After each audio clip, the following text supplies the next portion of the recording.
-20 жогору суук болот. Ошон үчүн азыр салка жөнөрдөн мурда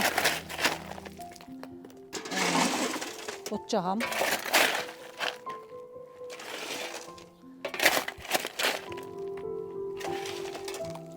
Биздин райондун өзгөчөлүгү башка райондорго караганда ошол 5-6 ай кыш болот, күн аябай суук.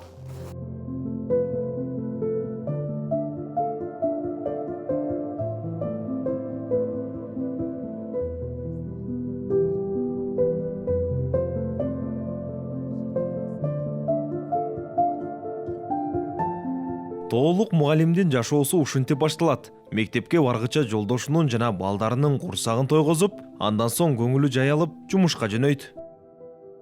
Чаңарды ичкиле да сабакка жөнөгүлө.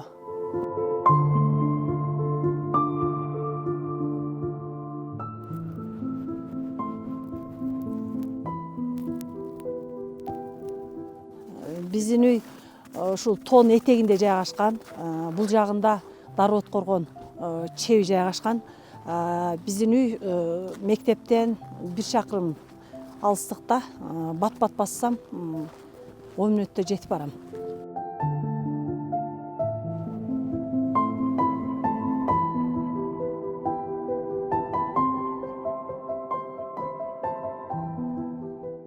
Саламатсыздар балдар. Так, отургула. Чынара Жакыпова 29 жылдан бери агартуу тармагында окуучуларга математика сабагынан берет. Мен мурда ошо 50 миңге чейин айлык алдым, мына жогорулагандан кийин. Бирок быйыл өзүмдүн шартыма байланыштуу мына ЖРТга даярдайм, окуучуларды олимпиадага даярдаганым үчүн 12 саат эле сабак алып, ошол 12 саатыма 37 миң айлык алам. Анан дагы бир нерсени айтып кетиш керек. Категорияга дагы көтөрүлдү мурдага карагандачы. Мурда мен жогорку категориядагы мугалиммин. Мурда 4,5 миң алган болсом, жогорку категорияга азыркы учурда 7,5 миң алып атам. Айлыктын көтөрүлгөнү жакшы болду. Турмуш тиричиликте мурдага караганда көбүрөөк нерсеге жетишет. Мурда мисалы айлыгыбыз баягы карыздан айдан айга гана жетип карыз менен жашаган болсок, азыркы учурда айлык алгандан кийин кайсы бир бөлүгү өзүнүн колунда калат. Мамлекет башчысы Садыр Жапаров президенттик мөөнөтүндө айлык акыларды көтөрүп, калктын жашоосун жакшыртуу анын негизги артыкчылыктуу багыттарынын бири экенин айткан. Алардын катарында билим берүү тармагынын кызматкерлери да бар эле. Анткени мыкты, билимдүү мугалим гана окуучуларга мыкты билим берет.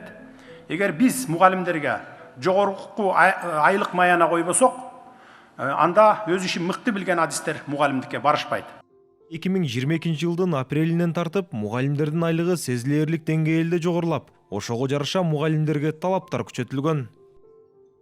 Бул жерде орто мектеп мугалимдеринин орточо айлыгы 80%га өстү дегенибиз менен чындыгында айрым учурларда айлык акы 3 эседен ашык көтөрүлдү.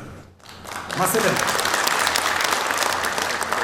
Лейлек районундагы башталгыч класстын мугалимин алалы, педучилищаны бүтүргөн, эмгек стажы жок мугалим мурда колуна 7200 сом алып келсе, 1 апрелден баштап ал колуна 21800 сом алат.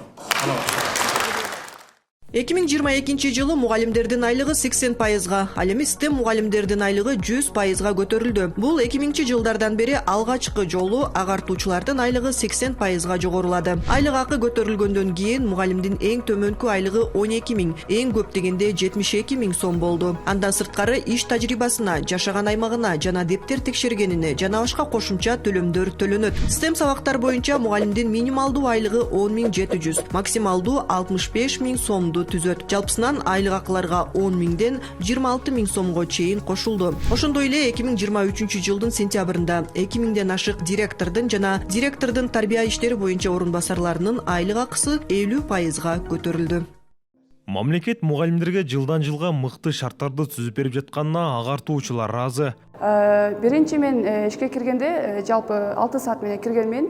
6 саат менен кирип биринчи айлык акым 4 миңди түзгөн.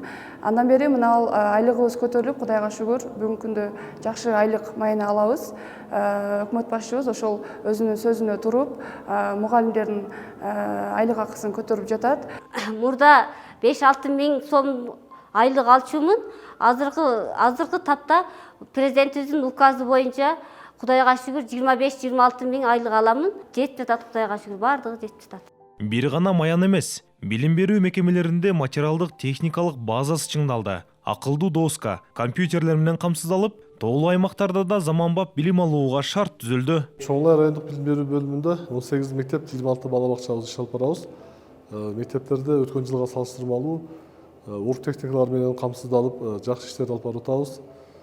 Бизге мектептерде 2030 долбоорунун алкагында 10 мектебибиз долбоорго катышып, 21 данадан компьютер берилди. Анда электрондук китепканалар ачылды. Бизге шарт түзүп берип аткан жетекчилерге рахмат. Албетте, мамлекет тараптан мыкты шарттар түзүлгөнүнө жараша ошончолук талап да коюлуп жатат. Анткени билимдүү жаштар өлкөнүн келечеги. Бодо малдарды өстүрүшкөн. Нурастан Бакытбеков, Бектур Калыбек уулу, ЛТР, Ош облусу. Тарых мезгилдеги, улуу Кыргыз дөөлөт мезгилдеги идиш аяктар